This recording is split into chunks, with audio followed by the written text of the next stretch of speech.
Okay, I'm Hi, how are you? I am Dr. Eurydice Moore, and I am here to talk to you about the 11 different ways to use the 501c3. I am a 501c3 specialist and I am a grant writer. I have been in business since December 2004 with Eurydice, and I started the grant writing business. I've written grants since 1985 to now. So I have over 30 plus years with the 501c3 and over 30 years plus with the grant writing. So I have been here to help people. We have a 5-star Google rating, and I'm very blessed and proud of that. We work very hard for our clients. Scrolling below is information on how to get in contact with me. My email, text, phone number, website, my social media. I have a number of social media platforms that I'm on. But I'm going to tell you a little secret. The best way to get me and the quickest way to get me is to text me.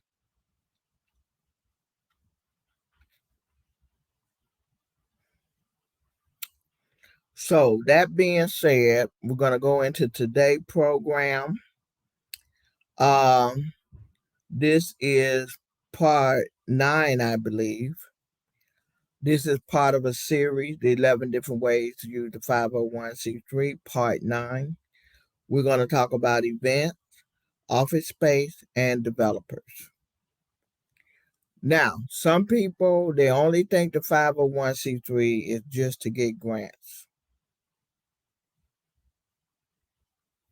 When you have the 501c3, it comes with various tax exemptions, and it helps you. And I went over that. From water bill exemption for a nonprofit, property tax exemption for a nonprofit.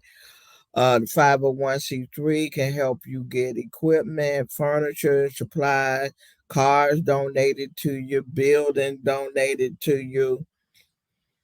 And the list is endless. Computers, software can be donated to you.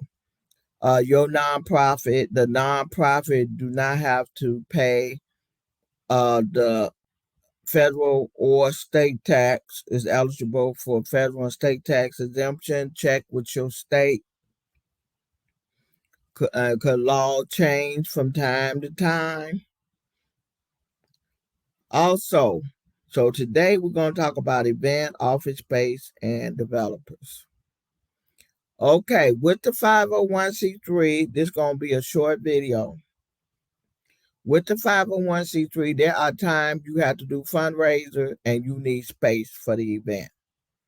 Did you not know when you have a venue and you want to lease out a spot to hold a banquet, a dinner, a theatrical production, or whatever, there are two pricing. One is called market rate. The other is non-for-profit rate.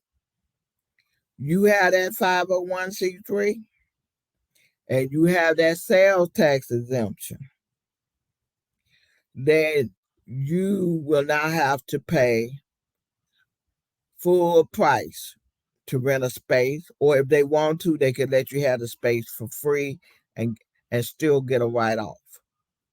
So whether they charge you and you show the 501c3, they will get a partial write-off, the difference in which you did not pay.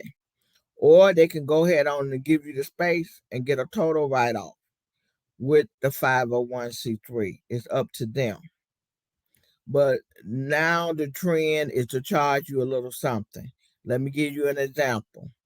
In Illinois, we got a space that's called the Golden Dome, but it's another name. But in the neighborhood, it's known as the Golden Dome because they got this huge dome at the top of this building, and the sun hit it, and it had this beautiful golden color. And after about 40 something years, they redid it, and it's really shiny because I mean it's beautiful. but it's in the Park District. It's in West Garfield in Chicago, Illinois, and it's a public. It's Park District. They have rooms in there that you can rent. So just out of curiosity, I called and I asked them, well, how much would it cost to rent the ballroom to host an event? They told me $1,500. So then I waited a few days later, called back, got another person on the phone, and I said, well, what's the nonprofit going rate? I was told $300 for the ballroom. Okay. And it held, I forgot how many people it held.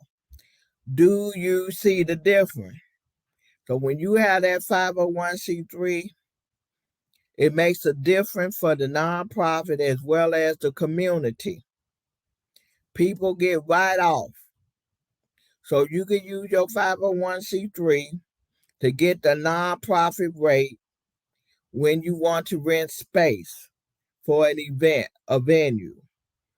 Okay? Or they could just completely donate it to you and get a write off. Another thing, office space. Sometimes office building, it depends on them, it depends on management. They have vacancies and just look like it's not going to fill with anybody, rather than to just have an empty space. You have that 501c3, they will either let you on there for a certain amount of time so they could get a write off. Something is better than nothing, or they will charge you very little to have office space for your nonprofit. Another source is developers. You know how they put up buildings, okay, especially office buildings.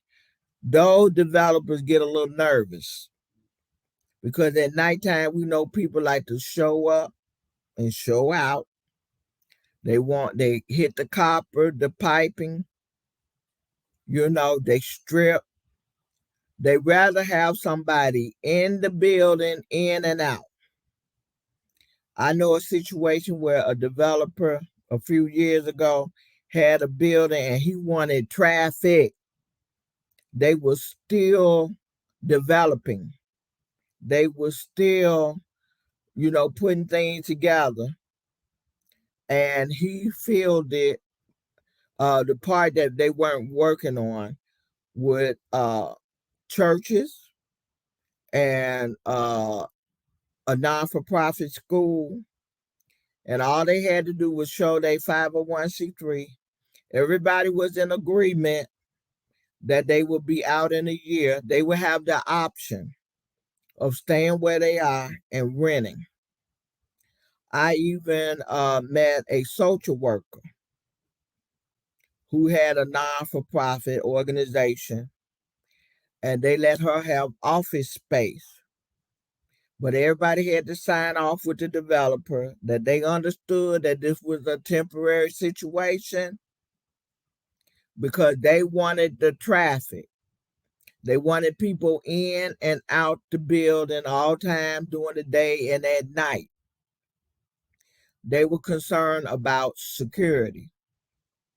Okay, some of you all might, well, they could have had security guards and they could have did the dog thing. And we know, honey, all you got to do is wave a steak at a dog and it's over with. Okay. And sometimes a lot of jobs, things that are done is an inside job. So they wanted the traffic. They did not want to appear vacant. So look around your neighborhood, look around, check out the new office buildings that's going up that's almost complete, but yet they still not finished, and contact the developer and proposition them. Get them a letter. I mentioned the letter of intent in a previous video. Okay, you want to know what the letter of intent is? That's a one-page document, and it's a grant letter. In some cases, people will just take a letter from you with what you want to do. And off that one page, you can get funded. I have written many grant letters for myself, for my business, and for others, and we have been successful in acquiring the things that we needed for our businesses. So once again, I am Dr. Eurydice Moore, 501c3 specialist and a grant writer. You can contact me. Look at my information. That's my name, my email, website, telephone number. You can reach me. Please subscribe to this YouTube channel. Subscribe to keep us alive. Like, leave a comment, hit the notification bell. Okay, I am out of here. I just wanted to share with you part 9. I believe this is part 9. Okay, God bless.